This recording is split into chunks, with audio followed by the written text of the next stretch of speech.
Hello, everyone, and welcome to the Moony Movie Show. This is another episode in our Oscar series where we're covering all 10 Best Picture nominees. In this video, we're going to be covering Train Dreams. Train Dreams, directed by Clint Bentley, follows Robert Grainer, played by Joel Edgerton, as a quiet laborer working on railroads and logging crews in the early 20th century American Northwest. The film follows Robert as he works on logging crews as the nation rapidly industrializes, and he himself has to face a tragic loss. Let me go ahead and get the negatives out of the way first, because I love this movie, and I just want to go ahead and get the negative stuff out of the way first so that I can talk about the positives. I get this movie, to my understanding, is based on a book.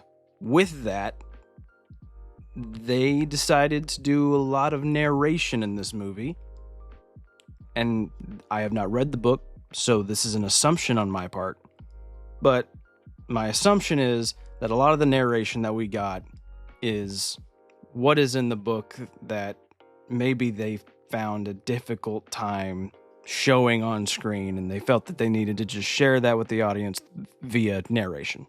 Okay. Me personally, I'm kind of a show don't tell type person, but whatever.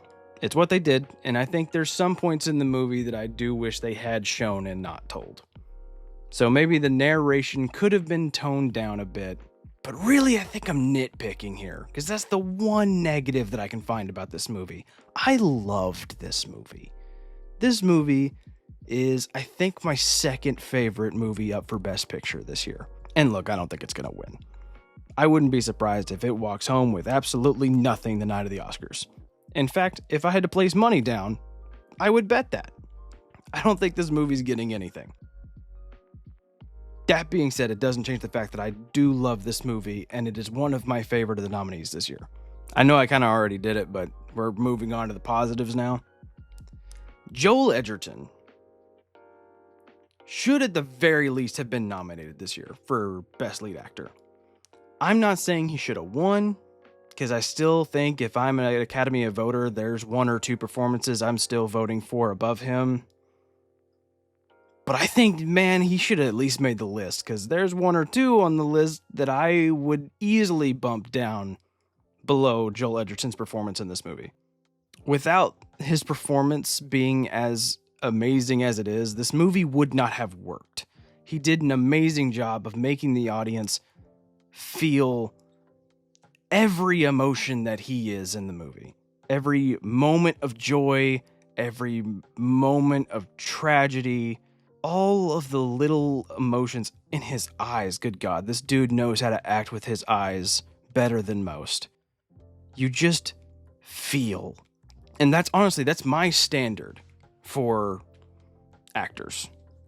Like, you can give a great performance and you're still not one of my favorite actors, because I have a select criteria of I need an actor to be good at making me feel the impact of a scene or the emotional connection between, me and the character. I don't know. It's hard to quantify in words, but that is kind of my criteria for a good actor, is making me feel. I don't know where I was going with that sentence, but making me feel. That's enough said. And Joel Edgerton does an amazing job in this movie of making you feel. Every emotion that he does, you feel too. And that's a rare quality, and I really appreciated it. And it's what makes this movie work so well. Another reason this movie works so well, and I suspect probably the reason it actually got up for Best Picture over others, the movie's gorgeous. The cinematography is on a different level. There are so many shots in this movie that could easily be mistaken for a desktop wallpaper. You see all these shots of the forest and the trees and the landscape. It just makes you want to be there. Just a gorgeous movie. And you know what? And here's the trick here, because there's a lot of good looking movies that aren't that good. There's some directors, I won't name the director because he has a very angry army online and they will come and find me and skewer me. There's a certain director that is kind of known for making very good looking movies that don't have the story to back them up or the writing to really back it up. So you just end up with these movies that look good but don't really have that good of substance behind them. This movie's not that. This movie is both an amazing looking movie while also having a story that just grabs you by the heart. And let me tell you, man, I haven't cried after a movie like I did for this one in a very long time. The credits started to roll.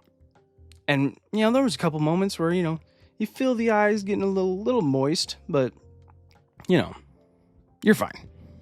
The credits start rolling on this movie.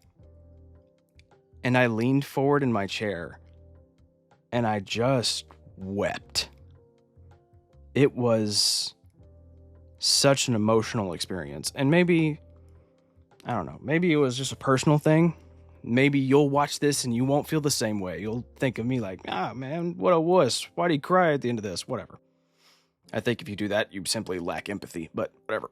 This movie has a very emotional story, and I think it's definitely worth the watch. This is one of those movies that, even though it's up for Best Picture and there's a lot of danger in that of like art house movies that aren't really susceptible to the general movie-going audience, I don't think this really fits into that category as much as you'd probably think. I think this has a very wide audience that it can please. I don't think you have to be a big art house film fan to enjoy this movie. So I would recommend it to just about anybody. With that being said, Train Dreams, Full Moon, loved this movie. I would recommend it to anybody. Please watch it. It's on Netflix, I believe. It's a Netflix original, so it should be on there. Amazing movie. I think it's my second favorite of all the Oscar noms this year. Truly loved it. All right, well, that'll do it for our review of Train Dreams. Just one part in our series of 10 for every Best Picture nominee this year. I hope you enjoyed it, and if you did, search around. We've got 10 of these videos coming out before Oscar Sunday, one for every single nominee. So if you got a movie that's nominated that you don't want to watch, but you want to know what I think, click the video, and I'm sure I'll give you my thoughts. Well, thank you guys. I want you to, do all the things. Like and subscribe. Or don't. I don't know. But if you do, I'd like it. All right. All that being said, this has been the Moony Movie Show. Have a good one.